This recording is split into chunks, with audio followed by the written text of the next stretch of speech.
नमस्कार बांधवांनो, खरं तर हा व्हिडिओ बनवून तुमच्या सोबत सुसंवाद साधण्याचं प्रमुख कारण असं आहे की माननीय शिक्षणाधिकारी प्राथमिक जिल्हा परिषद परभणी यांनी 3/11/2025 रोजी परभणीतील 29 गावातील पालकांकडून संमतीपत्र मागवलेले आहेत. हे संमतीपत्र असे आहे की ज्या गावातील विद्यार्थी संख्या किंवा ज्या गावातील शाळांची पटसंख्या 0 ते 10 पर्यंत आहे, या मराठी माध्यमाच्या शाळांमधील जे काही विद्यार्थी आहेत हे बाजूच्या गावातील शाळेमध्ये स्थलांतरित करण्यासाठी पालकांची संमती आहे, असा तो निर्णय आहे.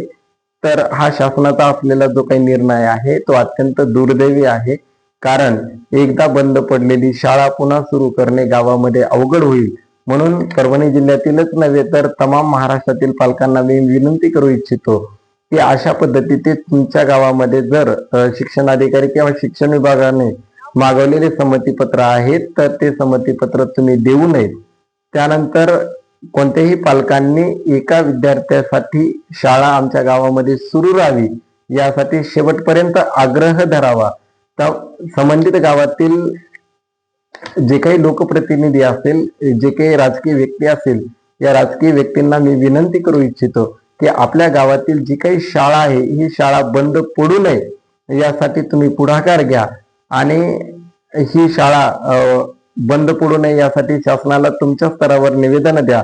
यामध्ये परभणी जिल्ह्यातील 29 शाळा आहेत. यामध्ये गंगाखेड तालुक्यामध्ये 3, जिंतूरमध्ये 9, मानवतमध्ये 1, पालममध्ये 8, परभणी शहरामधील 1 शाळा, परभणी ग्रामीणमध्ये 1, पूर्णामधील 3, पाथरीमधील 1 आणि शेलूमधील 2 अशा शाळांचा त्यामध्ये समावेश आहे.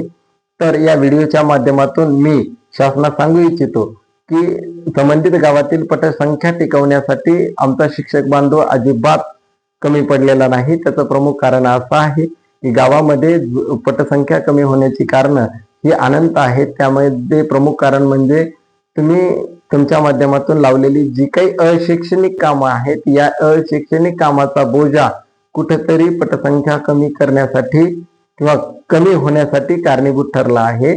त्यानंतर नंबर 2चं प्रमुख कारण असं आहे की गावामध्ये जो काही घटता जन्मदर आहे, हा घटता जन्मदर ही पटसंख्या टिकवण्यासाठी कुठेतरी प्रमुख कारण बनत आहे. त्यानंतर मी तमाम पालकांना सांगू इच्छितो की ज्या गावामध्ये 1 मतदार आहे अशा गावांमध्ये मतदानाचं केंद्र देण्याचं काम निवडणूक आयोग करतो. म्हणून आपल्या गावामध्ये 1 जरी विद्यार्थी असला तरी आपल्या गावातील शाळा टिकली पाहिजे यासाठी सर्वांनी प्रयत्न करा. आणि तमाम 29 गावातील पालकांनी एकमतानं आपले जे काही शाळा व्यवस्थापन समितीमध्ये काम करणारे जे काही पदाधिकारी असतील, आपल्या गावचे जे काही सरपंच असतील, त्यानंतर जे काही आजी माजी जिल्हा परिषद सदस्य, भावी जिल्हा परिषद सदस्य, या सर्वांना तुम्ही जा आणि विनंती करा की तुमच्या गावची शाळा, आपल्या गावची शाळा ही बंद पडता कामा नये यासाठी तुम्ही तुमच्या स्तरावर शासनासाठी मागणी करा. त्यानंतर तुम्ही तुमच्या स्तरावर त्याचा तीव्र असा निषेध करा.